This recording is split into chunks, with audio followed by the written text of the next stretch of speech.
You know what cuts deeper than a knife? When your own daughter looks you in the eye, or worse, doesn't even bother to, and tells you you're not welcome.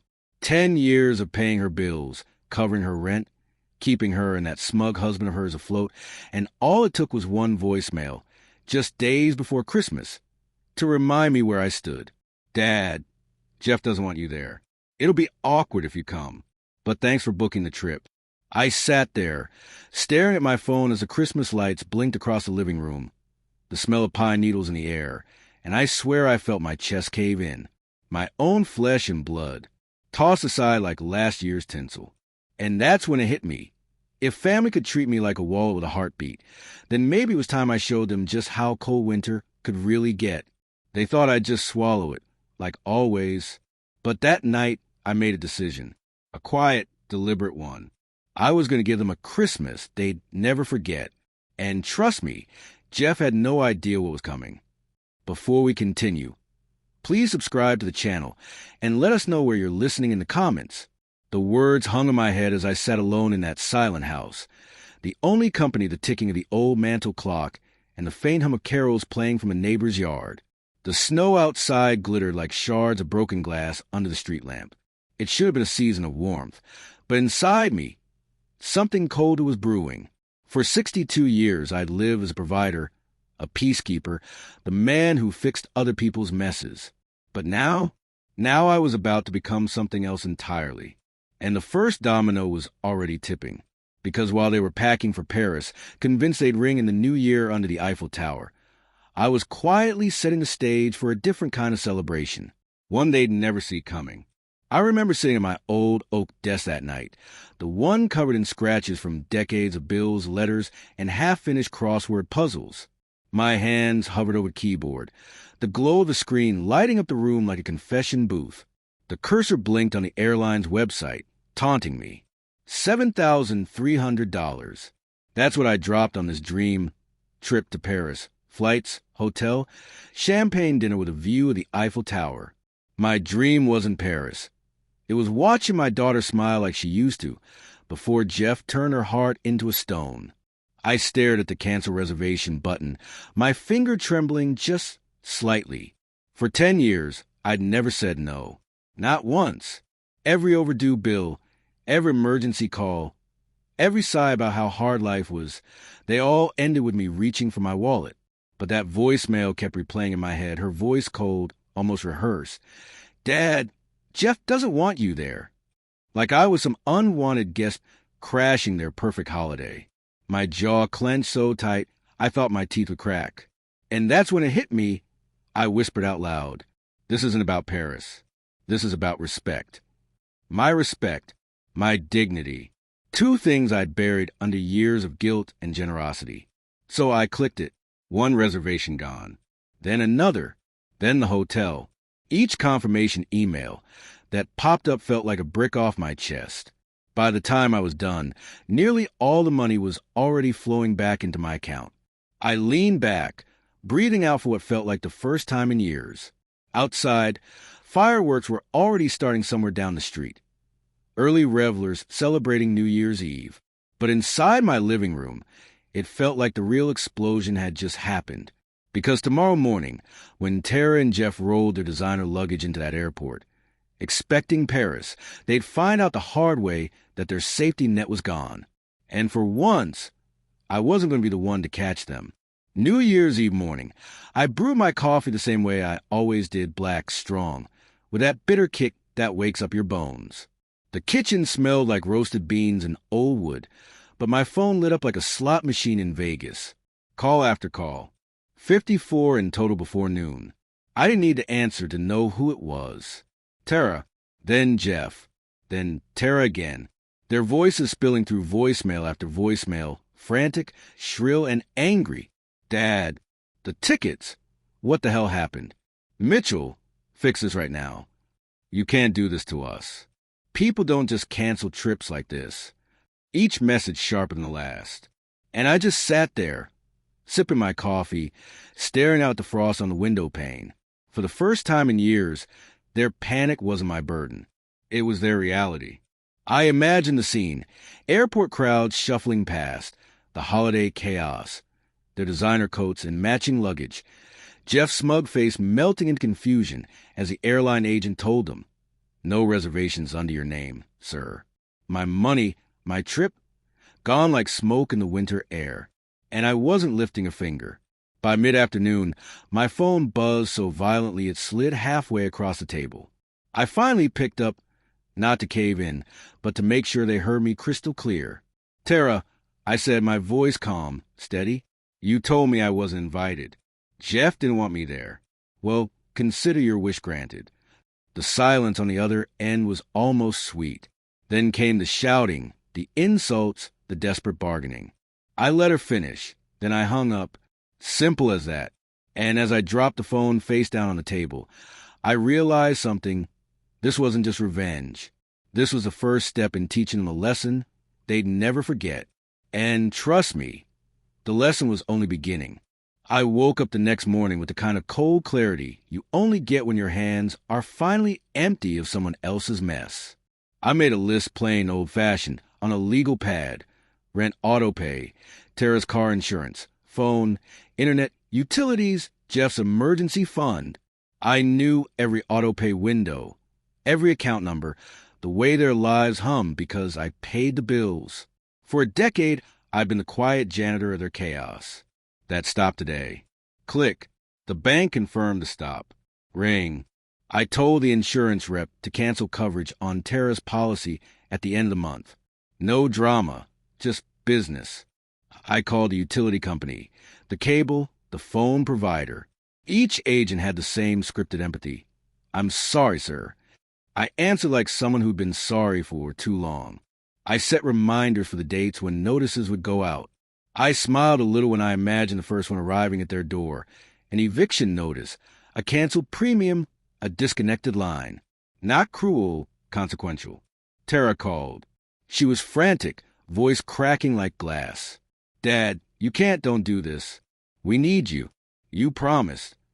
Her fingers must have been white on the steering wheel. I could hear Jeff in the background, pacing, trying to pull her together with that brittle calm he always wore. "I promised a family," I said, "not servitude. You said you didn't want me there. I gave you what you wanted." She screamed. She cried. She tried guilt, then anger, then the oldest trick, public performance. "You're ruining Christmas. You monster." She hung up and, predictably, went online. An hour later, my feed lit up. A post from Tara, photograph of my empty armchair, caption dripping, "My father stole our holiday. He canceled our Paris trip. He's cruel." The post had that exact tone, hurt, righteous, performative. Comments started pouring in. I stared at the screen, the cursor blinking like a metronome. I had a choice, let the lie sit there and rot, or do something louder. I reached for my recorder. I sat in my recliner, the TV flickering with some rerun of It a Wonderful Life. But I wasn't watching. My laptop was open, the little red notification bubble on Facebook glowing like a dare. Tara's post was spreading fast. Old neighbors, church folks, even distant cousins were chiming in. How could a father do this? So cruel. And there was Jeff in the comments, fanning the flames like the smug little pyromaniac he was. I leaned forward, cracked my knuckles, and pulled up the folder on my desktop. I've always been a man of receipts. Called the old accountant in me, or maybe just foresight. Every voicemail, every call, backed up, labeled, stored. And right there was a one, Tara's voice, icy and attached, saying I wasn't welcome because Jeff didn't want me there. The proof, the truth. I uploaded it. One click, her voice filled the internet. "Dad, Jeff doesn't want you there. It'll be awkward if you come. No theatrics, no edits, just raw honesty." I added a simple caption. "Here's the voicemail that tells the real story." Within minutes, the tide turned. Friends who'd been clutching pearls now turned on her. Comments flipped from sympathy to outrage. Unbelievable. He paid for everything and you toss him aside? Even folks who'd never liked me were siding with me now. The post went viral. I sat back, listening to Bing Crosby croon about a white Christmas, while the world watched Tara's mask crack in real time. And that was the first public crack in Jeff's little empire. They thought they controlled the narrative. But now, the whole neighborhood knew the truth. And I wasn't even close to finished. The fallout was immediate. My phone buzzed like a hive of angry bees. Not just with calls from Tara, but texts from cousins, old friends, even the pastor's wife. Half of them writing to say, "Good for you, Mitch. About time." The other half just stunned. For years, I'd been the quiet, dependable one. Now I was the man who pulled the curtain back. Meanwhile, Tara's social media circus was collapsing in real time. I watched as her friends, people who once fawned over curated holiday photos, turned cold. One woman commented, "Girl, your dad covered everything." Maybe say, "Thank you." Jeff tried clapping back, but every reply made him look smaller. Someone even screen capped his arrogance and posted it on a local community page. By nightfall, their names weren't symbols of glamour anymore. They were punchlines. I should have felt guilty, maybe even sad. But sitting in my chair, whiskey glass sweating in my hand, I realized guilt was a chain they'd always used to keep me in line. For once, I felt free. And there was a strange sweetness in watching Jeff squirm publicly, knowing every eye that once admired him was now judging. The calls kept coming. I ignored them until one slipped through. Tara's voice was raw, desperate. "Dad, please delete it. You're embarrassing us. Everyone's laughing." I let the silence stretch before I answered. "Funny," I said, calm as ice. "I thought you didn't want me around to embarrass you." Then I hung up. Out the window, the Christmas lights were coming down across the street, leaving bare rooftops and naked trees. The holiday sparkle was fading everywhere. And that's when I realized this wasn't just a viral moment. This was a reset. The first real shift in power between us. And tomorrow, I was going to push it even further. By the time January winds cut through the neighborhood, the glitter of Christmas had all but vanished. The sidewalks were lined with brown dead leaves and abandoned pine trees, waiting for the garbage truck. That's when Tara showed up at my doorstep. No phone call this time. No smug attitude, just her, shivering in a too-thin coat, eyes swollen like she hadn't slept in days. I opened the door, leaning on the frame. For a second, I saw the little girl she used to be, the one who'd tug my hand to see the town's Christmas parade. But then I remembered the voicemail, the entitlement, the years of being treated like a living ATM. The softness in me froze over. "Dad," she said, voice breaking. We can't keep up. The rent, the car, everything. It's all crashing."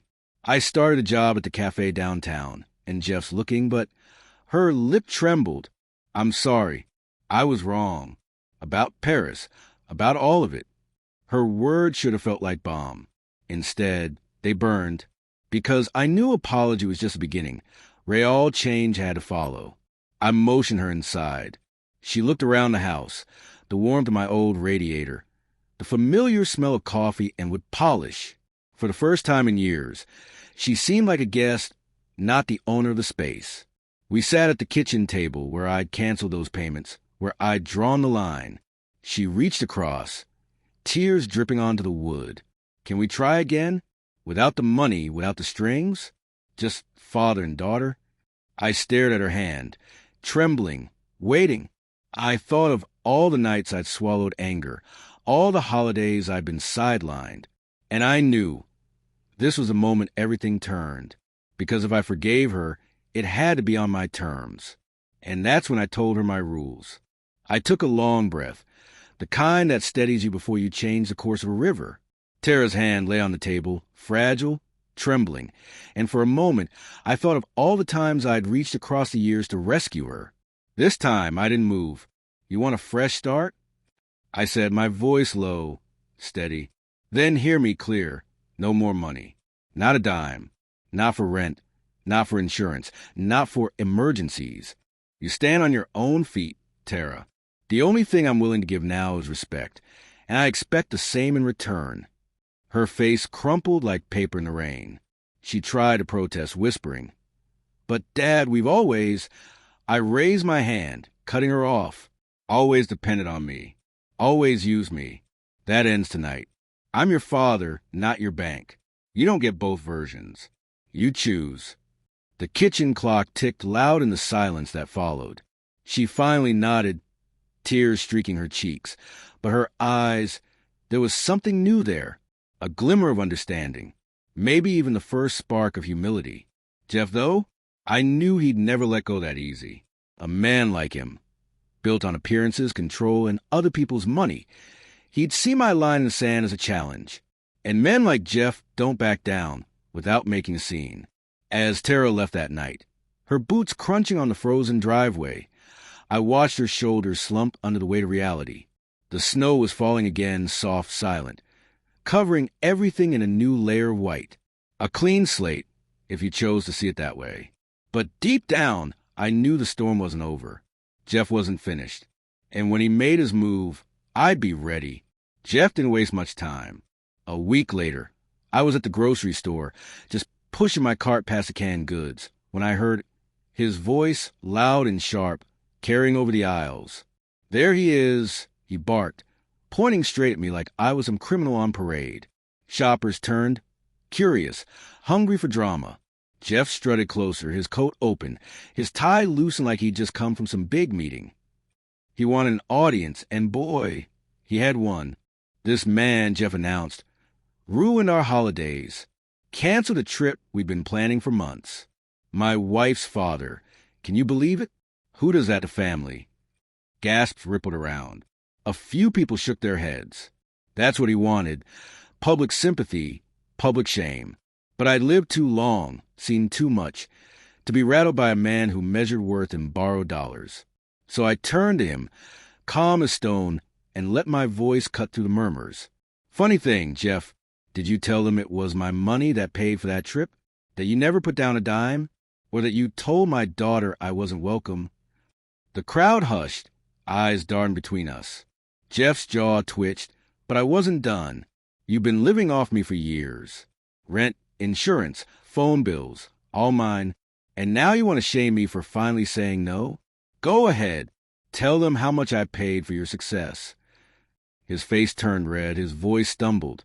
He tried to laugh it off, but the crowd had already shifted. A woman by the freezer muttered, "What a leech."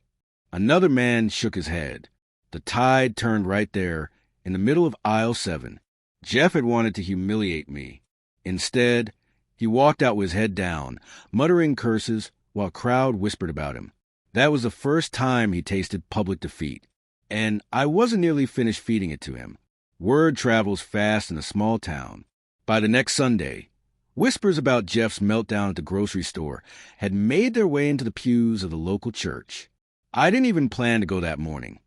It had been years since I sat through a full service, but something told me to show up. Maybe it was curiosity. Maybe it was instinct. The sanctuary smelled of old hymnals and coffee from the fellowship hall. I took my usual seat in the back, quiet as always. But when the pastor invited folks to share testimonies, Jeff stood up like he was running for office. His voice carried, smooth and practiced, dripping with fake humility. "I want to ask for prayers," he said, glancing around dramatically. "My wife and I have been going through trials. Her father has turned his back on us. We've suffered, and it's been hard." Heads nodded. A few gasps. Some folks shot me pitying looks. Jeff had stacked the deck, framing himself as the dutiful son-in-law betrayed by the cold old man. I felt the weight of it, the tension. Then I stood, slowly. 62 years of living gave me a voice steady enough to slice through marble. "I don't usually speak," I began, "but since Jeff brought it up, let me tell you what really happened. I paid for their trip to Paris. I paid their rent, their bills, their insurance. For 10 years, I carried them. And when I finally drew a line, they said I wasn't welcome. That's the truth." The room shifted. Murmurs. A woman in the front pew whispered, "Lord have mercy." Jeff's face went pale, his composure cracking like thin ice. He tried to interject, but the pastor lifted his hand. "Let the man finish," he said. And finish I did, laying out the story plain and bare. No venom, no theatrics, just truth. By the time I sat down, Jeff looked smaller than I'd ever seen him. His performance shattered under the weight of reality. That was the second time I beat him in public, and the third was yet to come. The third humiliation came on a gray Tuesday at the town council meeting. I hadn't planned to go. It was Jeff's stage, not mine. He loved parading himself there, acting like the voice of young progress, shaking hands, cracking jokes, pretending he was a golden boy who had it all together. But that night fate, or maybe something sharper, put me in one of those hard folding chairs. The meeting was about local business licenses, dull as dirt to most. But Jeff raised his hand, stood up, and launched into one of his speeches about responsibility and supporting community growth. He went on about how he and Tara were investing in the town, carrying weight others wouldn't. I could feel my blood warming. I hadn't said a word all evening, but when I stood, the room hushed. My voice carried steady, like a man who'd spent a lifetime with numbers and facts. Investing? I said, Jeff, the only money you've ever invested came from me. The car you drive? I paid for it. The house you live in? My checks kept those lights on. And the trip you bragged about at Christmas? You never even made it to the airport, because I canceled the tickets I bought. Gas cut the air like knives. Heads turned. Whispers buzzed. Jeff's confident smile faltered. Now you stand here talking about responsibility? Son, you've never paid your own way. You've lived on mine. He tried to bluster, to laugh it off, but the council chair cleared his throat. Is that true, Jeff? The question hung heavy. Jeff's answer, stammered, sweaty, was enough. The room saw through him.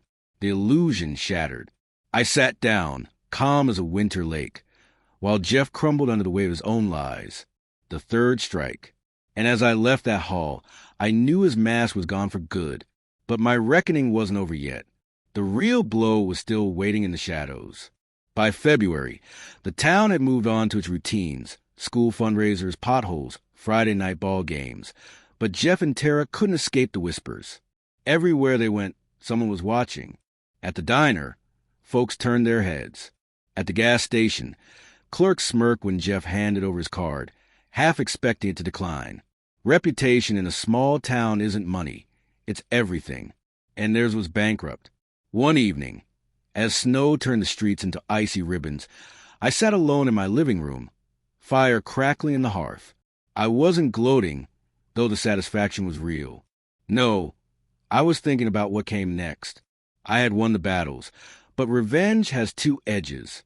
It can cut deep, even into the hand that wields it. Tara called again. Her voice was quieter now, stripped of the sharpness it once carried. Dad, Jeff's not handling it. He's angry all the time. I'm working doubles at the cafe, and it's still not enough. I know I don't deserve your help, but I don't know what to do anymore. Her words cracked through me like ice breaking on a river. For a heartbeat, I wanted to step in, to rescue, to lift her out of the mess. Old habits die slow, but then I remembered every voicemail, every smirk, every dismissal. Respect first. Without it, love rots. I can't fix this for you, Tara, I said gently, but you can fix it yourself. You've got more strength than you think. She cried softly, thanked me, and hung up. For the first time, there was no screaming, no accusations, just the sound of a woman finally facing her own choices. I leaned back, staring at the fire's glow dancing on the walls. Revenge had burned bright, but maybe the embers left behind were something else. Something cleaner. Still, one thing was certain. Jeff hadn't learned a damn thing.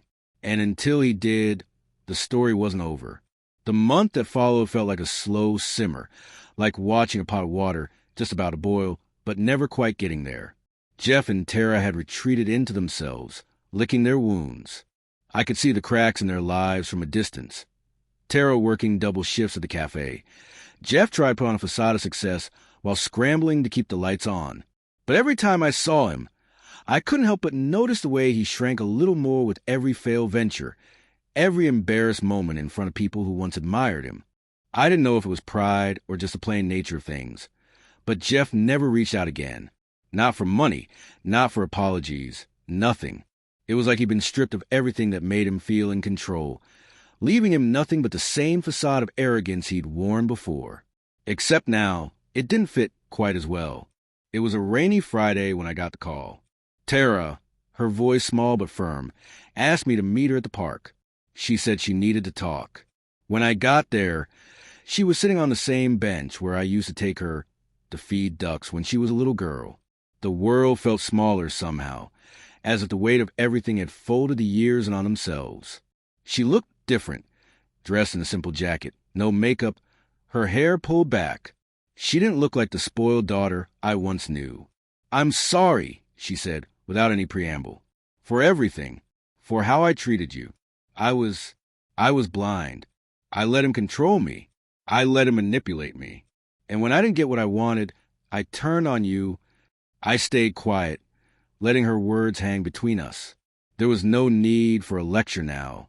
She knew. I could see it in her eyes. "I'm working on myself, Dad. I'm not asking for money. I'm asking for your forgiveness.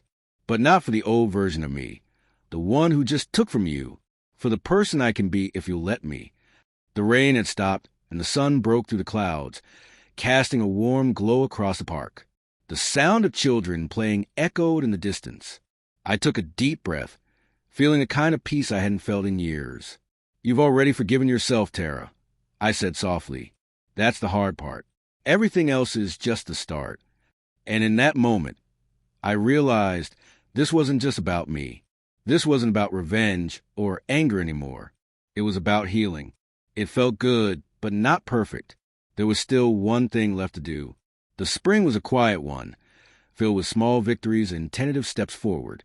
Tara had started taking better care of herself, holding on to her job at the cafe, even managing to pick up a few more hours. She no longer asked for money, no longer made excuses. For the first time in years, I saw a flicker of the woman I hoped she could become. Still, Jeff kept his distance. He was like a shadow in my peripheral vision, always there, but never fully showing his face. I knew he couldn't stay hidden forever. He had too much pride, and pride, like a festering wound, always needs attention. The day it came was hot and sticky, like the air was thick with tension. It was late afternoon, just after dinner, when I heard the knock. I opened the door, expecting nothing more than the usual neighborly hello. But there he stood, Jeff, dressed in his I've got it together clothes, ties slightly askew, palms sweating. "Dad," he started, voice low but shaky. "I need to talk." I nodded and stepped aside, letting him in. I didn't say anything. I didn't need to. The years had already done the talking. He sat down, fumbling with the hem of his jacket, like a child caught stealing cookies. "Look," he said, his words coming out in fits and starts. "I know I've been an ass. I know I've taken advantage of you. I don't know how to fix this." I stared at him, letting the silence stretch. "You can't fix this, Jeff," I said, my voice calm, but the weight of everything sat heavy between us. "You can only change. And I don't think you're ready for that yet." He flinched, but there was a desperation in his eyes that I hadn't expected. He wasn't trying to play the same old games anymore. He was broken in a way I hadn't seen before. "I don't know what to do," he whispered, his voice cracking. "I've never had to fight for anything on my own, and I don't think I can start now." "Maybe you can't," I said, "but that's not my problem anymore." For a long moment, we just sat there, him looking like a man trying to hold on to a life he'd built on sand, and me, just a man who'd finally stopped digging. The silence felt like a door closing. I didn't want to help him. Maybe I didn't even care to. But in the end, I was doing something more important. I was walking away from the past. And so was he. The next few weeks passed in a strange kind of peace. Tara continued to work, started paying off her bills, and slowly, cautiously, rebuilt her life. She didn't come around much anymore. But when she did, the air between us was different, lighter, filled with unspoken understanding. She had made her choice, and for the first time in years, I didn't have to save her. I had to let her save herself. And it was a hell of a thing to watch. But Jeff, he never came back. Not for apologies, not for closure, not for anything. I saw him at the hardware store once, but he looked right through me, like I wasn't even there. He had a coldness about him now, like he was a man carrying a secret he couldn't tell anyone. It didn't feel like victory anymore. It felt like the end of something, like the last page of a book I'd already read too many times. It was on a Saturday morning, months after that last confrontation, when the final step came. I was at the kitchen table, sipping my coffee, watching the birds flutter outside the window, when Tara called. I recognized the number before the second ring. "Dad," she said, voice thick with emotion. "I just wanted to thank you for everything, for showing me that I didn't need anyone but myself." I closed my eyes, letting her words settle in. It felt good, hearing her say that. It felt like the last bit of weight was finally lifting from my shoulders. "I didn't know it could be this way," she continued, "but I think I'm ready to be the person you always hoped I could be. I'm going to make it, Dad, without asking for anything from you. I promise." Her words, spoken with that kind of sincerity, made everything feel worth it. Not the fight, not the anger, not the public shaming, but this moment, this feeling that maybe, just maybe, we were both walking in the direction of something better.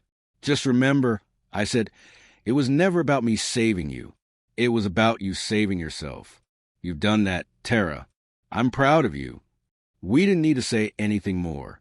She hung up, and I sat there in silence, the quiet settling around me like the first still moment after storm. And that's when I realized revenge had never been about getting back at Jeff. It had been about getting back to myself. Now I could finally move forward. The wind had turned cool, a late autumn chill settling over the town as I walked down the main street. The leaves, golden and red, had begun to scatter across the sidewalks. Each step I took crunching beneath my boots. The world around me was quieter now, more serene, just like I felt inside. The storms had passed, the dust had settled, and I was no longer tethered to the past. I hadn't heard from Jeff in weeks. I saw him once from a distance, standing on the porch of the house Terry used to live in, arms crossed, eyes distant. But there was no confrontation, no final showdown. There was only the silence of a man who'd run out of words, out of excuses. He'd never apologized, never admitted that the lies, the manipulation, had taken its toll. But maybe, just maybe, he didn't need to. Tara had moved on, too. She'd found a new apartment, small but hers. She was still working at the cafe, still figuring things out, but she was stronger. She didn't need me to fix things anymore. The distance between us had grown, but it was a distance filled with mutual respect. Something we had never had before. That was enough for me. It was a week later, when the first frost kissed the windows, that I found myself standing by the old fireplace, looking at the pile of things I'd kept for years, photos, old letters, reminders of a life that used to be. I had saved so many pieces of the past, clutching them like relics of what I'd lost. But now, I knew it was time to let go. With a steady hand, I picked up the first photo, the one of Tara as a little girl, standing on my shoulders, smiling so brightly it seemed like the world was hers. I stared at it for a long time, then let it fall into the fire. The flames flickered, the picture curling as the paper caught alight. It was gone in moments, swallowed by the heat. I didn't feel sadness. I didn't feel anger. I just felt free. I reached for the next piece, a letter from Jeff, one of the many he had written over the years, asking for more money, more help, the same cycle, over and over again. I held it for a second before letting it burn, the ink smudging and vanishing into the flames. I stood there for a while, watching the fire crackle, the last remnants of the past turning to ash. When it was done, when the room had finally quieted, I realized something important. I hadn't just burned photos or letters. I had burned the chains that had bound me, the guilt, the obligation, the false hope that I could change them. And for the first time in my life, I could see, clearly, no more ghosts, no more regrets, just the promise of a future that was mine to shape. With a final glance at the empty fireplace, I turned and walked away, knowing that whatever came next, I had already won. I had taken back my life. And no one, not even family, could ever take that from me again.